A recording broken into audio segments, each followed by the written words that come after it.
16 ساڵ لە ڕووخانی ڕژێمی پێشوو تێپەڕی، نە ئەو بەهەشتی دیموکراسیەی جۆرج بۆشی کوڕ بەڵێنی دەدا هاتە دی و نە ئەو دادگەری پارتەکانی ئۆپۆسیۆن هات و هاواریان بۆ دەکرد گەیشتە ناو ژیانی خەڵکی عێراق. السلام عليكم ورحمة الله وبركاته. ئەوەی ئێستا ڕوبەڕووی حکومەتەکەی عادل عەبدولمەهدی بووەتەوە لافاوی گەندەڵکاریەکانی ئەنجومەنی حکم و حکومەتەکانی عەلاوی و مالیکی و عەبادیە، بەڵام باجەکەی ئەو حکومەتە دەیدات کە نازانێت چۆن مامەڵە لەگەڵ ئەو میراتەدا بکات کە لەلایەک خزمەتگوزاریەکانی دابەزاندۆ بۆ ئاستی سفر و لەلایەکی تریژ وڵاتی خستووەتە ژێر قەرزێکی گەورەی 125 ملیار دۆلاریەوە.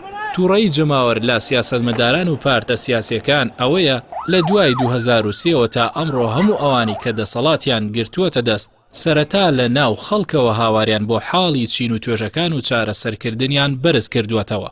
بەڵام کاتێک گەیشتوونەتە دەسەڵات لەوانی تر خراپتر سامانی گشتیان بە تاڵان بردووە کە تا ئێستاش داتایەکی شەفاف دەست ناکەوێت کە داخوا ئەو سامانە بە تاڵان براوە چەندە و ئەوانەی بەرپرسن لی کێن و بۆ کوێیان بردووە. سەرەڕای ئەوەش ئەو دەسەڵاتە مافیانە ئەوەندە دەسەڵاتدارن تا ئێستاشی لەگەڵدا بێت ڕێگە نادەن هیچ بە دوواداچوونێک بە ئەنجام بگات.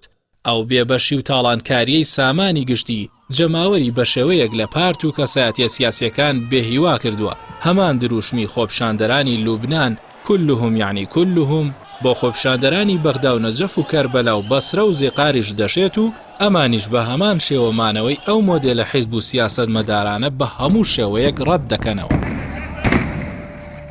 گەرچی هۆکارەکان زۆرن بۆ ئەوەی عێراق لە دوای 2003 نەگاتە کەناری ئارام، بەڵام نزیکترین پێناسەی هەموو حیزبە عێراقیەکان ئەوەیە کە عادل عەبدولمەهدی ئاماژەی پێدا کە ئەو حیزبانە تا ئێستاش بە گیانی ئۆپۆسیۆن و تایفی کار دەکەن و خۆیان نوێ نەکردوێتەوە کە بۆ ئەوە دەست بدەن بە بەرپرسیارەتیەوە کار بکەن و دەسەڵات بگرنە دەست. ئەوەی کە لە پشتی استراتیژی مافیایی گەندەڵکارانەوەیە لە بری وەڵامدانەوەی داخوازی ڕەوای جەماوەر دەیەوێت کارتەکان تێکەڵ بکات، هەروەکو پێشتر خواسی سێگۆشەی سوننیان بە تۆمەتی تیرۆر و تاکفیری و بەعسی خەڵتانی خوێن کرد و تراژیدیای داعشیان خوڵقاند.